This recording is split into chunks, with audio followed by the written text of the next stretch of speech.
वो उदास अपनी बालकनी में बैठा दूर खेलते बच्चों को देख रहा था।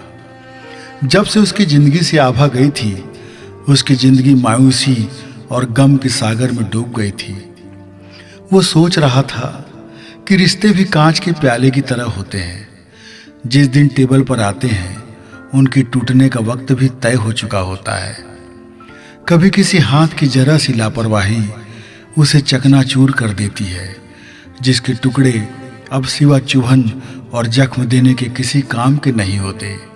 आभा की हर कामयाबी की खबर उसके दिल में चुभन पैदा करती।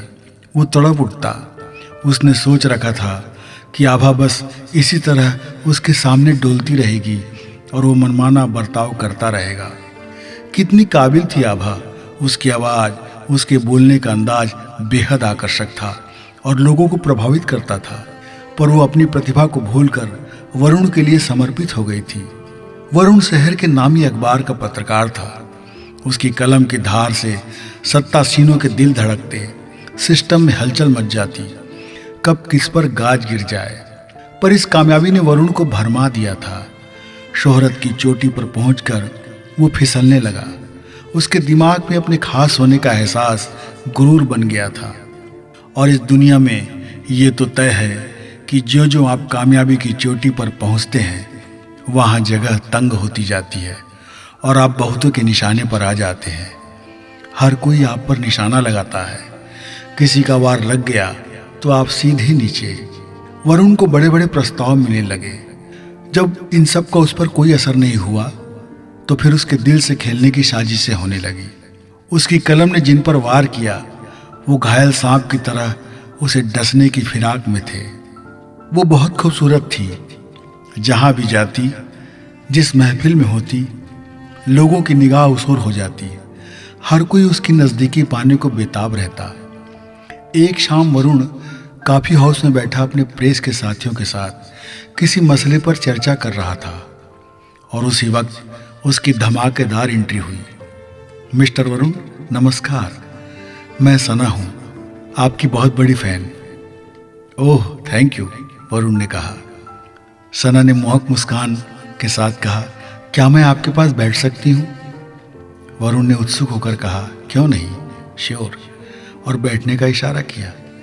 वरुण के साथी कुछ बातों के बाद वहाँ से चले गए। अब रह गए थे तो केवल वरुण और सना। दोनों के बीच परिचय का आदान प्रदान हुआ। वे एक दूसरे से अलग अलग मिल चुके थे, लेकिन आपस में परिचय आज इस कॉफ़ी हाउस में हो रहा था। वरुण भी सना को लेकर उत्सुक था और आज ये कल्पना साकार हो रही थी। वरुण को उसने बताया कि वो और उसका पति दोनों मिलकर फ्लावर पॉट और बोनसाई पेड़ों का कारोबार करते हैं। लोगों की छतों में सब्जी का गार्डन लगाते हैं, किसी के फार्म हाउस में हरियाली का डेकोरेशन करते हैं और इस फैलते शहर में उन्हें अच्छी कमाई हो रही है। उनका खुद का एक बगीचा है, पर उन्हें बड़े फाइनेंस की ज़रूरत थी ताकि उसमें और भी ज़्यादा इन्वेस्ट कर उसे आगे बढ़ा सके। वरुण ने अपने परिचय में बताया कि उसकी शादी को 10 साल हो चुके हैं और उनका एक बच्चा भी है। उस दिन के बाद उनका परिचय बढ़ गया और सना का उसके घर आना जाना भी हो गया। उसने उनके घर के छत की गार्डन बहुत अच्छे से सजवा दिया। आभा से भी उसका परिचय हो गया था। मुलाकातों का सिलसिला चलता रहा और वरुण को यह अंदाज़ा बिल्कुल नहीं था कि उसकी ज़िंदगी में सना सन्नाटा लाने वाली है। 10 साल की शादीशुदा ज़िंदगी में आभा और वरुण के बीच बहुत अच्छे संबंध थे। आभा बहुत समझदार थी। उसने वरुण के काम में कभी हस्तक्षेप नहीं किया। इधर सना ने वरुण से नज़दीकी बढ़ाना शुरू कर दिया और वो उसे किसी न किसी बहाने से अपने पास बुलाती। प्रेस की नौकरी में कहाँ कहाँ नहीं जाना पड़ता। फिर देर रात तक पेज लगाना वरुण का रोज का काम था। इसलिए वरुण के आने जाने पर और कहीं रुकने पर आभा के लिए शक की कोई गुंजाइश नहीं थी। और एक दिन की बात है, ठंड कुछ ज़्यादा थी, कोहरा छाया हुआ था, लोग घरों में दुबके थे। वरुण एक कार्यक्रम की रिपोर्टिंग बना रहा था और तभी सना का कॉल आया।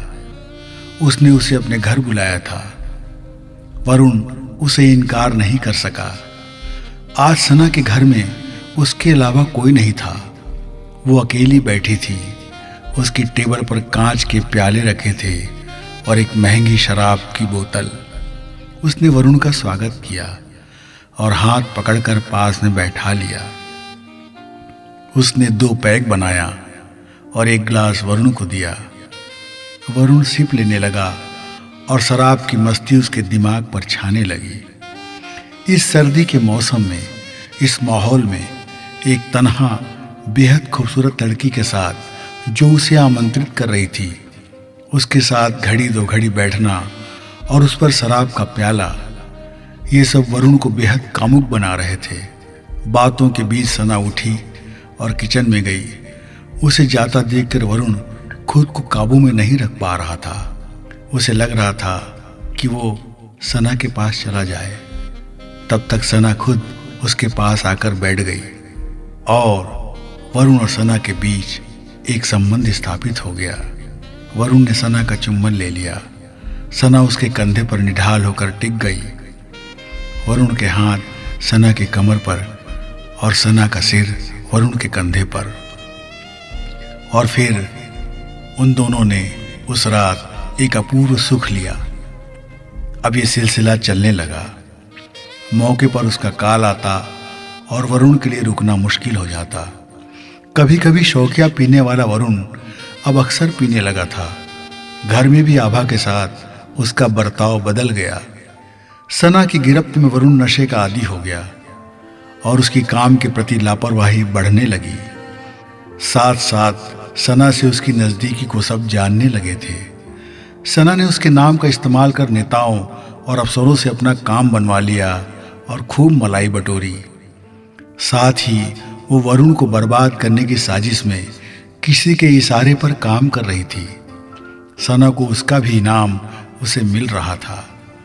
वरुण का ग्राफ गिरता गया और आखिर उससे वो नामचीन अखबार छूट गया। आभा से भी तनाव बढ़ने लगा। घर में किल्लत आने लगी क्योंकि काम की गुणवत्ता खराब होने से अखबारी जगत में ऊंची बोली वाला कलमकार वरुण का भाव गिर गया था। अब उसने आभा से झगड़ना शुरू कर दिया क्योंकि घर की जरूरतें पूरी नहीं हो पा रही थी। शराब ने वरुण की जेब में डाका डाल दिया था। उसे सना की चाहत थी, पर सना भी चढ़ते सूरज को सलाम करती थी और जो अस्त हो रहे हों उन्हें बेरहमी से भूलने में विश्वास करती थी। उसे पैसा चाहिए था या फिर किसी रसूखदार का साथ, ताकि वो अपनी मुराद पूरी कर सके। वो किसी एक खूंटे में बंधकर गाय की तरह नहीं जी सकती थी। वरुण की नशे में बर्बादी और रोज की कलह से छुटकारा पाने के लिए आभा ने उसे काफी समझाया। उसके साथ हर समझौता करके रही, पर वरुण की आदत नहीं बदली। अखबार का दबंग हीरो वरुण आज लोगों की नफरत झेल रहा था। लोग उससे नजरें चुराने लगे थे और आखिर में आभा ने उससे अलग होकर अपने आंसू पोंछकर अपना खुद का काम संभालने का फैसला ले ही लिया। आज वो एक बड़ी इवेंट कंपनी की डायरेक्टर थी और अपनी आवाज का जादू बिखेर कर उसने सबको सम्मोहित कर दिया था। उसके प्रोग्राम के किस्से रोज अखबारों में छपते।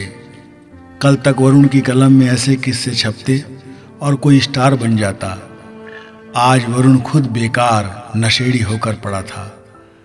सना ने उसके जीवन में जहर घोल दिया था और जब उसे ये सारी साजिश समझ में आई तब तक सब कुछ बर्बाद हो गया था। वरुण अब जान गया था कि उसे किसी के खिलाफ खबर छापने और उसकी काली करतूतों को उजागर करने की कितनी बड़ी कीमत चुकानी पड़ी थी। लेकिन अभी भी आभा एक उम्मीद थी। वो अगर घर छोड़कर गई थी तो वरुण के व्यवहार के कारण। वो अपने कमरे में वापस आया और देर तक रोता रहा।